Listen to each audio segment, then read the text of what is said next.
네, 안녕하세요. 저는 미니어처 작가 박소민입니다. 네, 미니어처 작가라 하면 세상의 모든 것을 소재로 실물과 어떻게 아주 흡사하게 만드는 작업을 하는 사람을 미니어처 작가라고 하는데요. 그럼 작게만 만들면 미니어처냐? 그건 아니고요. 네, 우리 친구들 TV 프로그램에 보이는 정보 프로그램들 보면 이쑤시개로 거북선을 만드는 할아버지도 나오시고 여러 가지 정말 고철로 미니어처를 만드시는 분들도 있고 한데요. 네, 그분들도 다 작가시죠. 그런데 미니어처는 크게 두 가지로 나눌 수가 있는데요. 그냥 다 작으면 미니어처라고 표현을 합니다. 그런데 미니어처 전문 분야를 크게 두 가지로는 디오라마와 돌하우스로 나눌 수가 있어요. 네, 그럼 돌하우스는 뭐냐? 말 그대로 인형의 집인데요. 그럼 인형의 집은 어떻게 만들어야 될까요? 정말 아기자기하고 예쁘게 만들어야 되겠죠. 거기에 제 창작, 제가 하고 싶은 이야기들을 담아서 정말 예쁘게 만들면 돌하우스라고 표현을 하고요. 또 디오라마는 우리 건담 로봇을 좋아하는 친구들도 있을 텐데 그 친구들은 아마 좀 들어본 단어일 거예요. 자, 디오라마라고 하는 거는 미니어처 중에 한 분야이기도 하지만 여러분들이 초등학교 때 특히 많이 보았을 수 있어요. 어디에서 보았냐면 지금은 코로나 때문에 갈 수는 없지만 우리 현장 체험학습을 통해서 박물관 등을 갔을 때 철도 박물관이라든지 또 아니면 민속 박물관에 갔을 때 우리 이순신 장군의 거북선 전투신을 본 적이 있나요? 또는 우리나라의 전통 가옥인 초가집, 기와집 또는 궁, 우리나라의 궁, 임금이 살던 궁 이런 것들을 유리관에 작게 제작해서 전시되어 있는 것을 본 적이 있을 것 같아요. 이순신 장군의 전투신은 역사적 사실이고요. 네, 기와집, 초가집 이런 것들도 저희 나라의 역사적 기록이죠.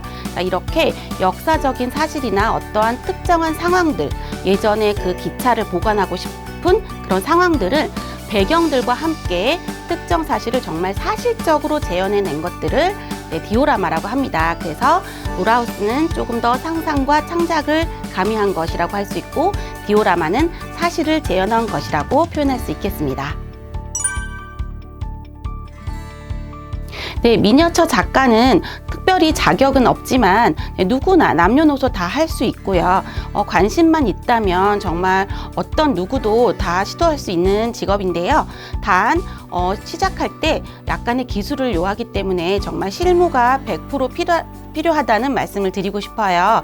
그래서 뭔가를 작게 만들기 위해서는 재료도 많이 알아야 하고 또 그 재료를 이용해서 실물과 흡사하게 만들 수 있는 기술이 필요합니다. 네, 저는 어렸을 때부터 꿈꿔오던 직업이 있었는데요. 네, 그 직업을 이루지 못해서 굉장히 안타까운 마음으로 별로 행복하지 않은 직업을 선택했던 적이 많았던 것 같아요. 그러던 중 제가 어렸을 때 꿈이 인테리어 디자이너가 되는 게 꿈이었는데요. 그 인테리어 디자이너가 되고 싶다는 꿈을 이루지 못해서 고민을 하던 중에 11년 전쯤 제가 미니어처라는 그 키트를 문구점에서 발견을 하고 키트로 나올 정도면 제가 어디 가서 배울 수 있지 않을까라는 생각을 가지고 정말 잘하는 전문가 선생님을 계속 서치하다 보니 지금의 일본 선생님과 한국 선생님을 만나게 되어서 제가 이 자리에 여러분들께 미니어처 작가라는 직업 명칭을 가지고 만날 수 있었던 것 같습니다. 이렇게 여러분들을 미니어처 작가라는 직업으로 만나게 되는 순간도 매 순간 뿌듯하지만 또 작품을 통해서 사람들이 감동을 할 때 또는 제가 언젠가 낙골당에 그 부모님이 돌아가셨을 때 아버님이셨는데요. 네, 아버님을 위해서 아버님이 좋아하시던 물건 또 아버님이 좋아하시던 음식 이런 것들을 제작을 해달라는 주문을 받은 적이 있습니다. 네, 그때 아버님은 양복을 좋아하셨고 또 된장찌개를 좋아하셨고 이런 부분들을 저와 말씀을 나누셨고 제가 그것들을 6일 동안의 제작 기간을 그 형제분들의 단톡방에 올려드린 적이 있는데요.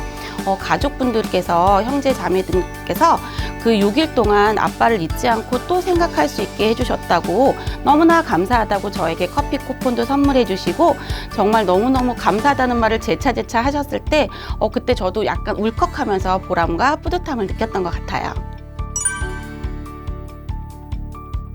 예전에는 미니어처 작가라는 직업이 정말 생소했을 당시에는 미니어처라는 강의를 열기 위해서 제가 굉장히 고군분투했었는데요.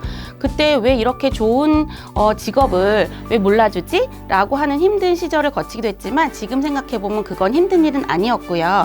단 지금 작게 만들면 뭐야 이렇게 아무렇지도 않게 얘기하시는 분들 또는 제 작업실에 지나가시면서 작품을 보시면서 저건 트리플 A형밖에 할 수 없어 라는 말씀을 하실 때 그렇지 않은데 라고 생각할 때가 조금 힘들고 또는 여러분들 기회가 왔을 때 기회를 잡지 못하면 후회스럽고 굉장히 아쉽죠. 저도 제가 인지도를 높이기 위해서 활동을 할 때 저에게 들어온 기회가 있었는데 정말 그 작품을 하면 제가 좀 더 유명해지고 좀 더 유명한 작가가 되겠다라고 생각했을 때 시간적인 싸움 때문에 미니어처는 100% 수작업이기 때문에 그 시간 안에 제가 해낼 수 없었던 작품을 포기해야 했을 때 가장 힘들었던 것 같습니다.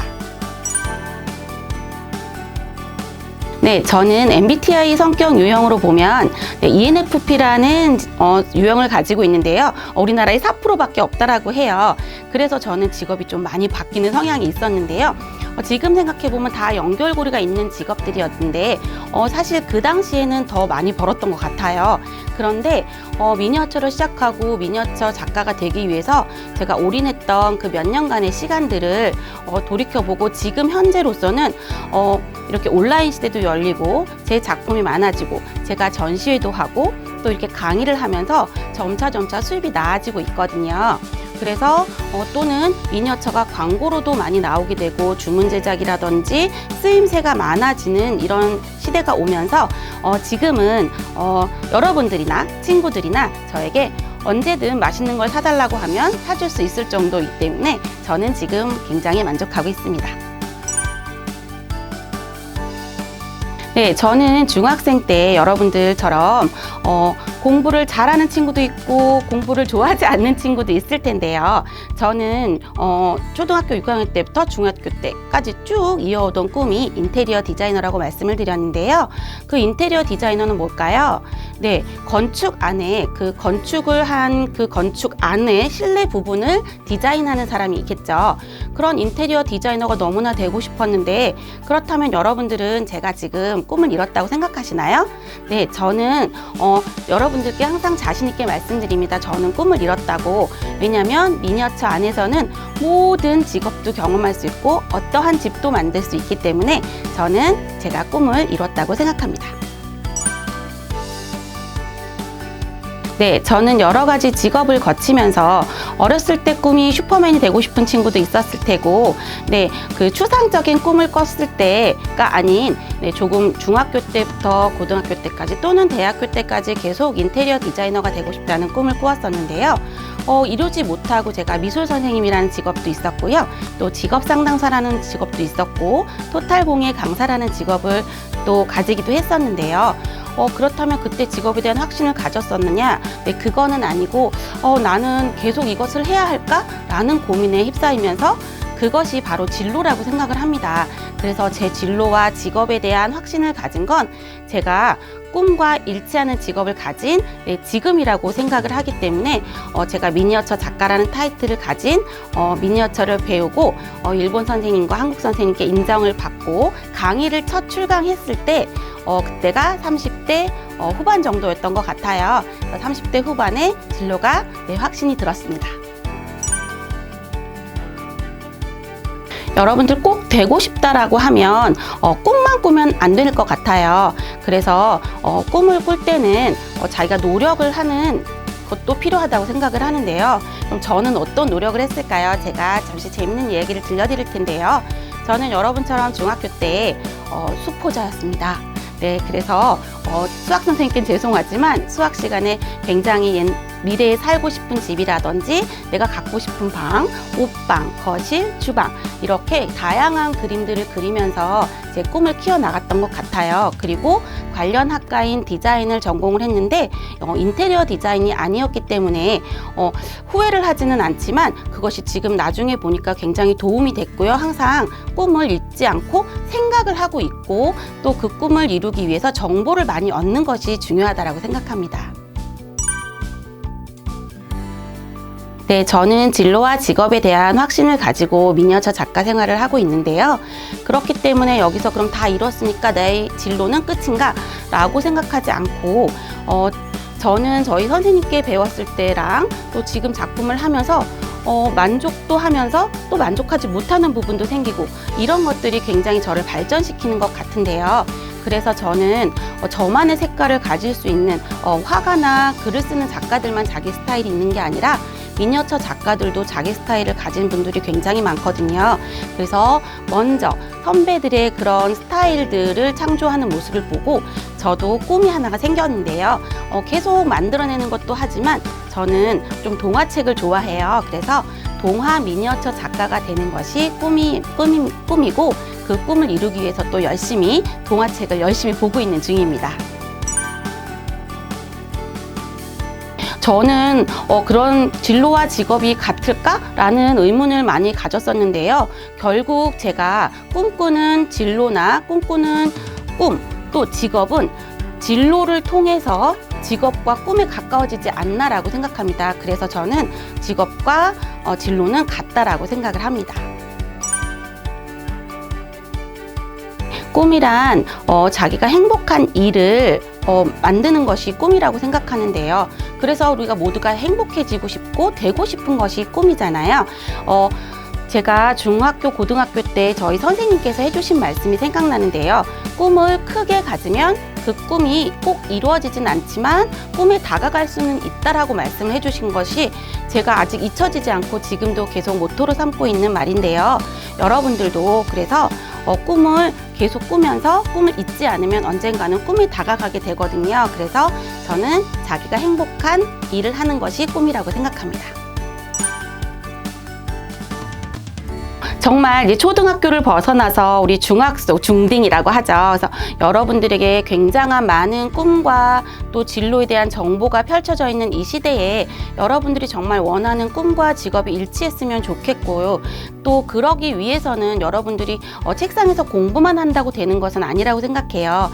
저는 예전부터 친구 만나는 것도 좋아하고 어디 놀러 가는 것도 좋아하고 굉장히 문구점 가서 구경하는 것도 좋아하고 그래서 사물을 굉장히 자세히 관찰하는 것들을 즐겼던 것 같아요. 그래서 여러분들도 꼭 미니어처 작가가 되지 않는 친구들도 있을 테니 자기가 좋아하는 직업이 있다면 그 직업을 찾기 위해서 많이 돌아다니셨으면 좋겠고 또 친구들과 많이 대화하셨으면 좋겠고 그러다 보면 여러 사람의 지혜가 모아지면 굉장한 정보들이 쏟아져 나온다고 생각하기 때문에 지금은 친구들과 굉장히 재밌게 생활을 즐겼으면 하는 바람인데요. 코로나 때문에 조금 힘들긴 하지만 그래도 우리 온라인이라는 시대가 열렸기 때문에 얼마든지 더 많은 정보를 얻을 수 있는 장점도 있다고 생각합니다. 여러분들과 함께 오늘 미니어처 작가 체험을 같이 해보는 시간을 가질 건데요.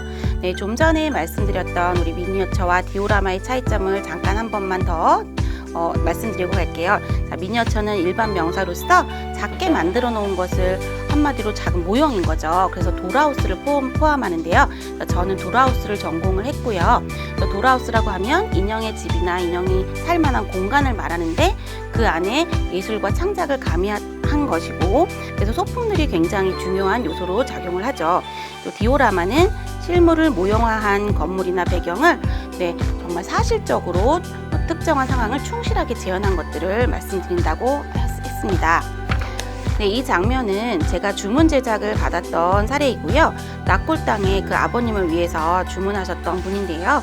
돌아가신 아버님을 위해서 아버님이 좋아하셨던 음식과 아버님이 즐겨 입으셨던 양복과 또 친구분들과 이렇게 또 화투를 즐기시는 모습을 재현해달라고 하셔서 했던 것인데요. 그래서 6일간의 제가 제작 기간을 통해서 그 형제분들의 단톡방에 올려드렸던 장면들입니다.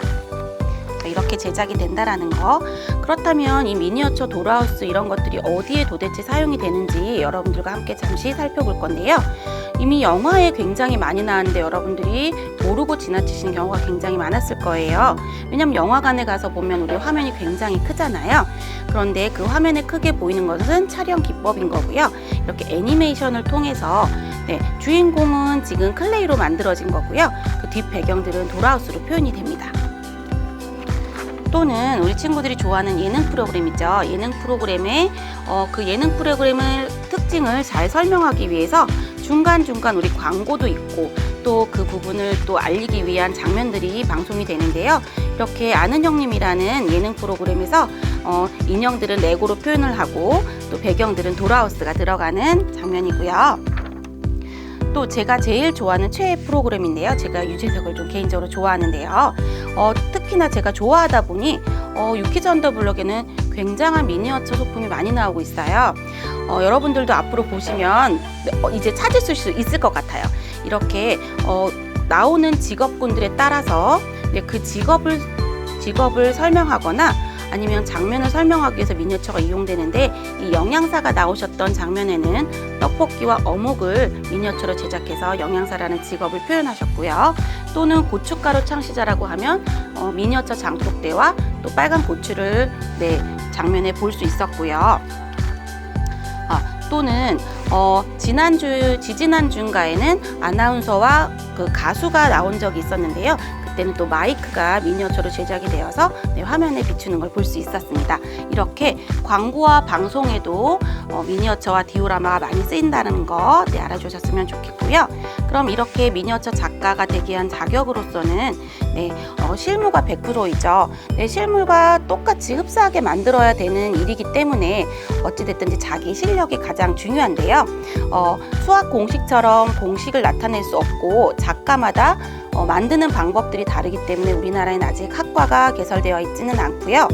민간 자격증을 보유해야만 하는 것이고, 또는 인지도에 따라서 주문 제작이 들어오기도 하죠. 그 주문 제작이라는 건 방송용을 제작할 수도 있는 것이고, 또 전시회를 통해서 만날 수도 있는 것이고, 기업에 또 홍보물을 제작하기도 합니다.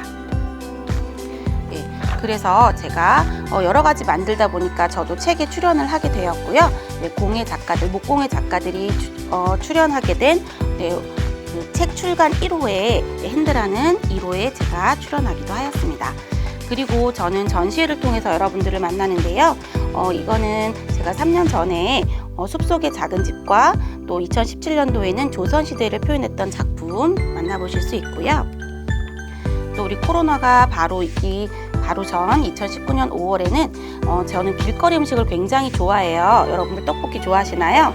저는 떡볶이 어묵을 너무너무 좋아하는데 요즘에는 길거리 음식들을 많이 볼 수가 없어요. 그래서 제가 옛날의 추억을 생각하면서 길거리 포장마차도 만들어 보았고, 또 일본에 계신 선생님께 배운 유럽풍의 건축 양식을 통해서 레이스샵도 만들어 보았습니다. 자, 이렇게 제 작품을 함께 보셨고요. 이제는 여러분들과 함께 같이 소품을 만들어 볼 텐데요. 우리 도라하우스, 제가 미니어처에서 도라하우스와 디오라마가 있다고 했는데 그 도라하우스에는 사실 구성 요소가 3가지가 필요한데요. 여러분들 지금 앉아 계신 집은 우리 건축일까요? 가구일까요? 소품일까요? 네, 건축이죠. 그렇다면 여러분들 방 안에 지금 여러분들이 앉아 계신 책상이라든지 소파 또는 옷장, 이런 것들은 가구이죠. 그리고 여러분들이 지금 가지고 계신 펜이라든지 가위, 이런 것들은 소품이 될 것 같아요. 자, 그래서 우리 오늘 같이 작은 소품을 만들어 보면서 미니어처 작가 체험을 해보도록 하겠습니다. 자, 여러분들 지금 키트 이렇게 받으셨죠? 이 비닐을 뜯으시면 이렇게 투명 비닐이 나오고요. 자, 이 투명 비닐을 이제 저와 같이 개봉을 하실 건데요. 미니어처는 작기 때문에 그냥 마구 쏟으시면 안 돼요. 자, 조심스럽게 빼시고요. 자, 여기에서 제일 중요한 거는 여러분들 그 비닐에 제가 도망가지 말라고 스카치 테이프로 붙여놓은 소품이 있습니다. 만들기 할 때 꼭 필요한 거고요. 이 스카치 테이프를 떼시면 하얀색 뾰족한 고깔이 나올 거예요. 자, 여러분들 보이시나요? 이렇게 아주 작은 고깔 모양이 있어요. 이따가 우리 케찹 소스병의 앞부분이 될 부분이기 때문에 정말 소중하게 잘 간직해 주시기 바라겠습니다. 자, 그렇다면 여러분들 이제 재료를 한번 같이 정리를 해 볼게요. 자, 원목 나무판이 있을 거고요. 그 다음에 조금 긴 나무 2개, 그 다음에 그거보다 길이가 작은 나무 2개, 그리고 이쑤시개, 그리고 여러분들께 드리는 글귀, 그리고 그릇과 나무 조각이 들어있는 비닐봉투, 그 다음에 파레트, 그다음에 사포, 그리고 튀김가루, 그다음에 가죽끈, 그리고 점토, 그리고 목공본드 이렇게 되었습니다. 네, 자 이렇게 다 준비가 되셨나요? 네, 이렇게 잘 정리를 해놓고 하셔야지 도망가지 않아요. 자, 그러면 오늘 여러분들과 어떤 걸 만들어 볼 건지 제가 샘플을 보여드릴게요. 자, 예쁜가요? 네, 제가 간단한 액자 소품을 만들어 보았어요. 뭐 주방에 놓아도 되고 여러분들 방에 걸으셔도 되는데 일반 액자들은 우리 뒤에 삼각고리로 되어 있는 것들을 많이 보신 적 있을 거예요. 제가 여러분들과 왜 액자를 같이 해보고 싶었냐면 우리가 나무를 만지게 되면 굉장히 정서적으로 안정되는 효과를 가질 수 있기 때문에 여러분들과 꼭 나무로 같이 작업을 해보고 싶었고요. 또 여러분들 좋아하는 맛있는 간식, 또 핫도그도 같이 만들어 볼 거예요. 그런데 삼각고리로만 된 액자는 많이 보았는데 이렇게 우리 지금 놀러 가고 싶은데 많이 못 가잖아요. 그래서 우리가 가방, 피크닉 가방을 좀 표현해 보기 위해서 가죽으로 가방 끈을 만드는 것까지 한번 같이 경험을 해 보겠습니다. 이렇게 해서 예쁜 소품 액자 같이 만들어 볼게요. 자, 그러면 먼저 우리 아까 꽃갈 여기 잘 보관해 놓으시는데 요 잠깐 꽃갈을 제가 뺄게요.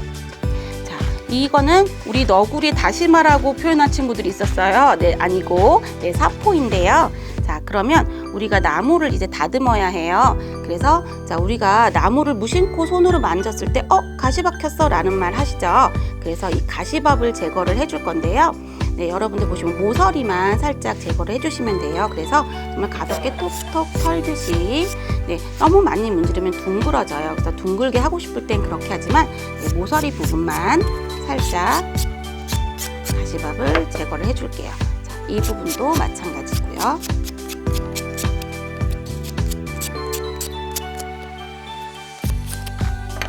네, 제가 일단 큰 기계로 썰었고 여러분들이 집에서 내 것만 만든다고 하시면 미니톱을 이용해서도 얼마든지 작업이 가능한데요. 그래서 제가 기계로 하다 보니 이렇게 가시밥이 생겼어요. 그래서 제가 1차로 제거를 해놨기 때문에 여러분들은 그냥 살짝 털어주시면 되고요. 지금 집에서 작업하시는 거면 혹시 이런 먼지 날리는 것도 싫다 라고 하시면 물티슈를 한 장 펴놓고 하시면 네, 날아가는 걸 피하실 수 있어요. 자, 이렇게 가시밥이 다 제거가 되었으면요. 자, 이걸 붙여줄 건데요. 자, 여러분들 이 흰 종이 보이시죠? 자, 흰 종이에 목공본드라고 써 있는 거 네, 밑으로 살짝 쳐서 콩알만큼 목공본드를 짜주세요. 자, 그런 다음 미니어처는 작기 때문에 뭐 도구, 풀 같은 도구를 사용할 수 없어서 이쑤시개를 이용해서 접착제를 바를 건데요. 네, 이건 목공본드고요. 목공본드는 굉장히 단단하기 때문에 실제 가구에도 목공본드를 이용해서 붙이게 됩니다. 자, 그럼 여러분 이 원목 나무판이 지금 정사각형이 아니라 약간 직사각형이에요. 그래서 여기가 8cm, 그래서 미니어처에서는 밀리미터 단위로 얘기하기 때문에 80이라고 표현을 하고요. 옆면은 70인데 여기 옆면 자른 단면이 보이시죠? 이 부분에 본드를 칠할 거예요.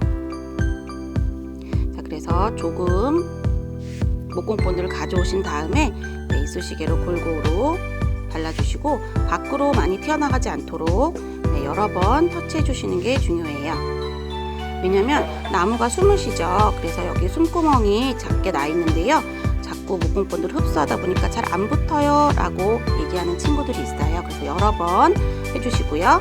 반대쪽도 마찬가지로 목공본드를 발라주세요. 자, 그리고 자, 이렇게 다 바르셨으면 자, 내려놓으신 상태에서 자, 작은 나무 2개 있어요. 길이가 같은 작은 나무 2개를 한꺼번에 잡으시고 한꺼번에 잡은 상태에서 양쪽을 동시에 붙여주시면 쉽게 붙이실 수 있어요. 길이에 딱 맞도록 한번 꼭 누르시고 손을 떼주셔야 해요. 왜 그러냐면 목공본드는 날 내버려도 하는 성질이 있어요. 그래서 계속 누른다고 잘 붙는 게 아니라 시간이 조금 걸리거든요. 그래서 한 번만 꼭 눌러주시고 손을 떼주시면 됩니다. 자, 그러면 붙는 면적이 좀 두꺼워서 이렇게 세워도 아마 떨어지지 않을 거예요. 자, 자, 그렇다면 이렇게 디귿자 모양이 되셨죠? 자, 디귿자 모양이 되셨으면 자, 디귿자에도 목공 본드를 발라줄게요. 네, 급하게 하면 안 되겠죠. 미니어처 작가가 되기 위해서 필요한 게 뭐가 있나 생각을 해봤더니 끈기가 좀 필요할 것 같아요. 작기 때문에 정교하게 붙여야 되는 그런 점이 있어서 여러분들이 조금 신중하게 천천히, 네, 급하게 하실 필요 없어요. 이렇게 발라주시고, 자, 이 부분을 다시 뒤로 내려놓으시고 긴 나무를 이쪽에 꾹, 제가 힘이 너무 셌네요. 자, 한 번만 꾹 눌러주시면 됩니다. 자, 그리고 살짝 뒤집어서 이 부분에도 목공 본드를 얇게 펴발라주시면 돼요. 목공 본드가 너무 많이 묻어도 미끌미끌거려서 잘 붙지 않아요. 자, 골고루 발라주신 후에 또 이렇게 붙여주시면 되겠습니다. 자, 그러면 어떻게 액자 모양이 완성이 되었나요? 네, 이렇게 해놓고 자, 단단하게 굳을 수 있도록 한쪽으로 치워 놓을게요. 자, 그리고 여러분은 저랑 이제 손잡이를 만들어 볼 거예요. 자, 가방 손잡이 만드는 기본 작업인데요. 여러분들 가죽끈이 긴 거 하나, 그 다음에 짧은 가죽이 2개, 그 다음에 동그라미 오링이 2개가 들어있어요. 자, 그러면 이제 우리 오링 2개와 작은 가죽끈을 이용해서 버스 손잡이처럼 만들어 볼 건데요. 여러분들 지금 가죽을 보시면 이렇게 맨들맨들한 부분이 있고요.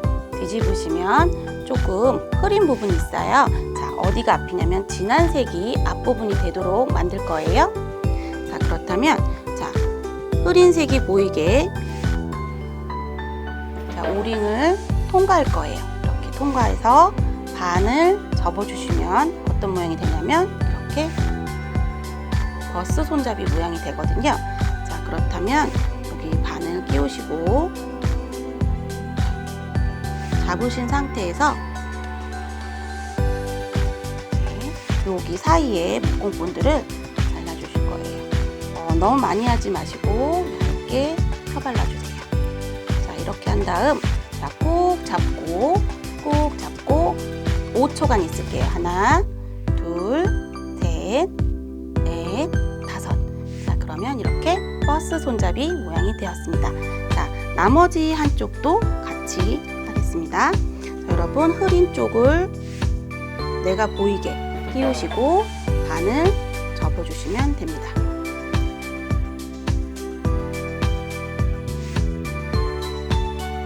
자, 하나, 둘, 셋, 넷, 5. 이렇게. 그렇다면 이제 버스 손잡이가 2개가 완성이 됐습니다. 자, 그러면 이번에는 긴 가죽끈을 이 사이에 연결을 해줄 건데요. 자, 그러면 자, 버스 손잡이를 한쪽을 왼쪽으로 놓으시고 또다시 흐린 쪽을 내가 보이게 하신 다음에 끼워서 접을 건데요. 자, 이렇게 접으실 때 이런 모양이 될 수 있도록 양쪽으로. 그럼 얼만큼 접어요? 자, 요 길이만큼, 짧은 가죽끈의 길이만큼 똑같이 접어주시면 됩니다. 자, 여기도 마찬가지로 본드 얇게 바르셔서 또 5초간 기다려줍니다. 자, 이런 모양이 되겠죠? 자, 그럼 이쪽도 마찬가지로 아까 짧게 했던 버스 손잡이는 양쪽으로 가게 되고요. 자, 이제 뒤집으면 가방끈이 완성이 되었습니다. 자, 이것도 역시 완성된 거는 잘 굳으라고 치워놓고요. 자, 이번에는 여러분들하고 이제 본격적으로 핫도그를 같이 만들어 볼 건데요. 점토가 들어있는 통을 한번 같이 열어볼게요. 자, 그러면 밀가루 반죽하고 소세지 반죽이 나올 건데요. 자, 이렇게 색깔이 다르죠? 하나는 갈색 소세지 색깔, 하나는 밀가루 반죽입니다. 자, 그러면 먼저 밀가루 반죽을 드시고요. 자, 지금 핫도그가 총 3개죠? 자, 그러면 반죽을 3등분 해주시면 되고요. 네, 3등분 어떻게 할까요? 네, 똑같이 양을 똑같이 나누고 싶으시면 이렇게 지렁이를 만든 다음 여러분들 가위가 있으시면 똑같이 3등분을 해서 나눠주시면 됩니다. 자, 혹시나 여러분들 점토가 너무 신중한 친구들은 계속 손에서 동글동글 하고 있다 보면 점토가 마를 수 있거든요. 그럴 때는 물티슈로 한번 꾹꾹 눌러주시면 다시 말랑해집니다. 자, 그렇다면 자, 동글동글 해주시고요. 동글동글 손바닥 위에서 동글동글. 그 다음에 우리 물방울 모양이라고 하죠. 그래서 손가락을 똑바로 미는 게 아니라 살짝 기울여서 이렇게 한쪽만 살짝 기울여주면 이렇게 물방울 모양이 되거든요. 이렇게 3개를 만들어 놓을게요. 그리고 사실 갈라져도 상관없어요. 왜냐면 우리 튀김가루를 묻힐 거니까. 자, 이렇게 핫도그가 3개가 완성이 되었으면 자, 여기 접시 위에 있는 나무 젓가락용 나무가 보일 거예요. 자, 그러면 여기 나무 젓가락 대용 나무를 이용해서 목공본드를, 왜냐면 점토가 굳으면 빠질 수 있어서 이렇게 끝에만 조금 묻힙니다. 자, 그런 다음 핫도그에 꽂아주세요. 자, 꽂았더니 모양이 좀 망가졌다. 손바닥에 놓고 다시 굴려주시면 돼요. 자, 나머지도 마찬가지로 이렇게 모양을 만들어 주시면 됩니다. 자, 완성되셨나요? 자, 그럼 이제 어떻게 하냐면 이제 목공본드를 조금 이제 말랐으니까 여러분들도 목공본드를 더 채워주시고, 자, 이제는 튀김가루를 열으셔야 되는데요. 자, 여러분들 튀김가루 가득 채웠어요. 자, 이거 여실 때요. 밑에 부분을 꽉 잡으시고 위를 살짝 열으시면 가루가 떨어지지 않게 열릴 수 있어요. 네, 제가 100% 수작업으로 만든 토핑입니다. 자, 여러분들 그 모형재료 코너 가시면 파우더라는 재료가 있는데요. 그 파우더를 제가 물감을 입혀서 만든 튀김가루예요. 자, 이렇게 튀김가루 준비해 놓으시고요. 자, 그 다음 핫도그 하나에 이제 목공본드를 바르실 거예요. 본드를 골고루 묻지 않는 게 없을 정도로 자, 꼼꼼하게 위에 부분까지 목공본드를 얇게 펴발라서 골고루 묻혀주시면 돼요. 자, 이렇게 한다면 어떻게? 자, 보세요. 자, 튀김가루에 퐁당 골고루 묻혀주세요. 만약에 이 통에 잘 안 들어가게 내 핫도그가 너무 크게 됐다 그러시면 여기 팔레트에다가 조금 따라 놓으시고 이렇게 돌리셔도 상관없어요. 그래서 손으로 만지셔도 돼요. 그러면 먹음직스러운 핫도그가 완성이 되었죠? 자, 이렇게 같은 방법으로 나머지 2개도 해볼게요.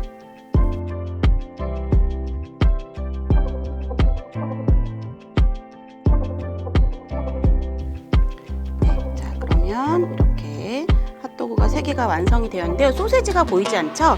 자, 이제 소세지 같이 만들어 볼 건데요. 조금 정리를 하시고,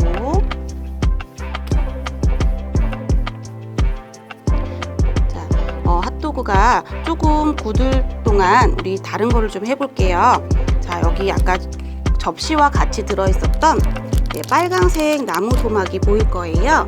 그리고 흰색 나무 토막 이렇게 2개가 있을 거예요. 이거를 꺼내주세요. 자, 그러면 이거는 뭐가 될까요? 네, 맞아요. 여기 보이시는 케첩 소스통이 될 거거든요. 자, 그렇다면 자, 제가 빨강색 나무, 이거는 원형 각재인데요. 나무를 제가 잘라서 이렇게 표현을 했는데 여러분은 만약에 집에서 만들고 싶다. 그럼 뭘 이용하면 좋을까요? 수수깡. 수수깡을 이용하시면 굉장히 쉽게 여러 개를 만드실 수 있겠죠? 자르기도 쉽고요.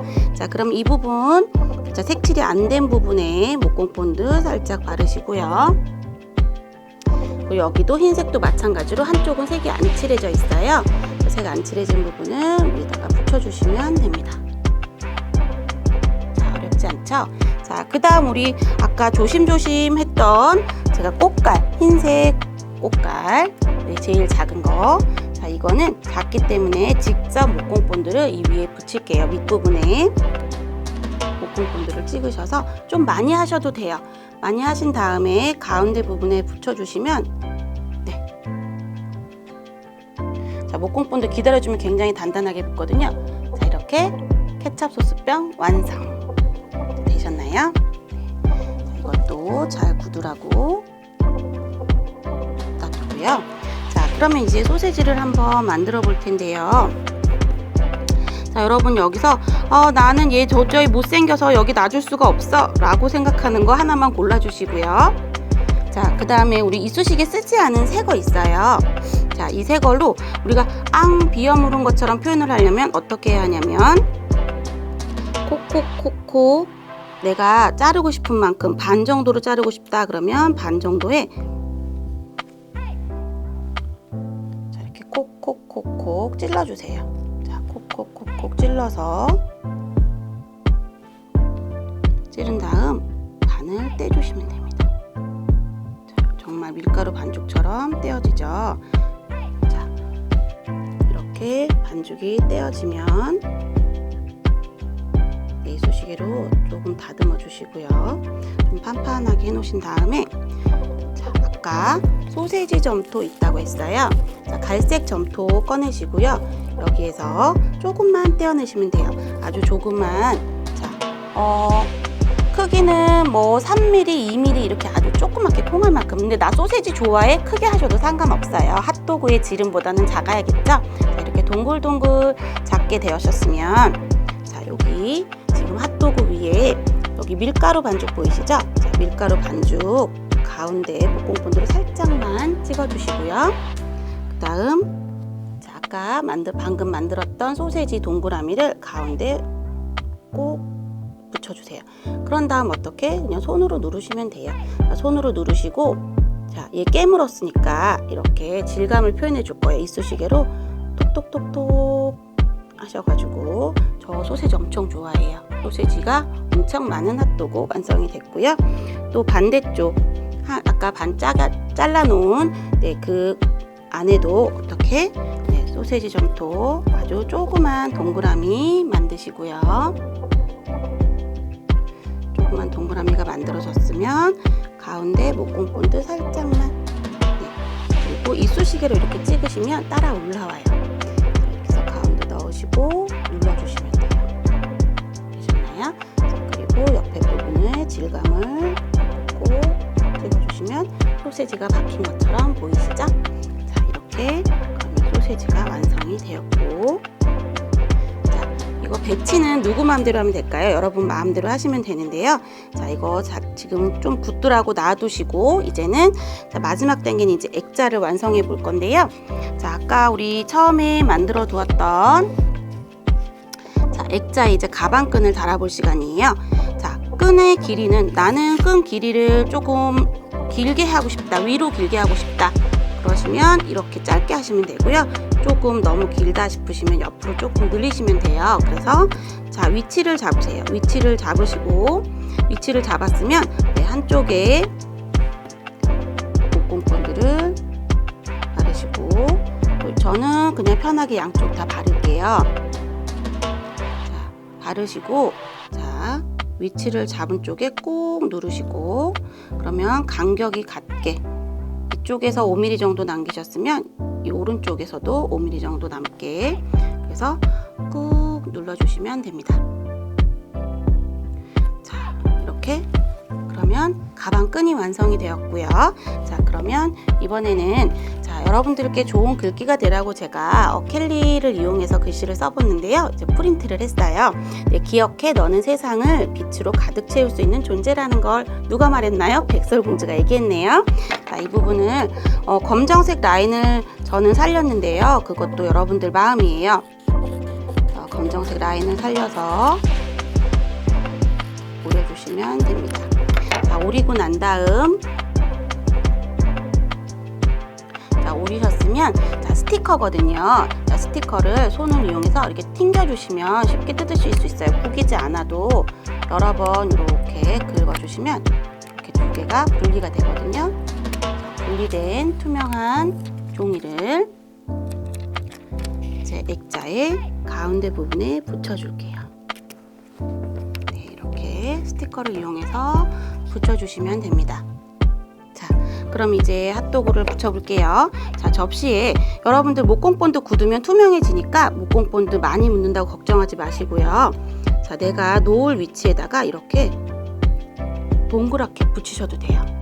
자, 동그랗게 목공본드 하신 다음 나는 2개를 나란히 놓을 거야. 그리고 자른 친구는 어떻게? 이렇게 위에 올려야지. 이렇게 놓으시면 돼요. 그리고 자른 거 옆에다 이렇게 표현해 주시면 되겠습니다. 네, 그래서 여러분이 붙이고 싶은 곳에 붙이시면 돼요. 자, 그런 다음 이것도 밑에다가 목공본드를 충분히 접시 밑에 바르시고 위치 잡아주시면 돼요. 이렇게 제가 샘플에는 케찹 소스통을 밑에다가 올렸는데요. 자, 여러분들은 뭐 위에다가 붙이셔도 상관없어요. 그래서 이번에는 위에다가 한번 붙여보겠습니다. 자, 이렇게 완성이 되었네요.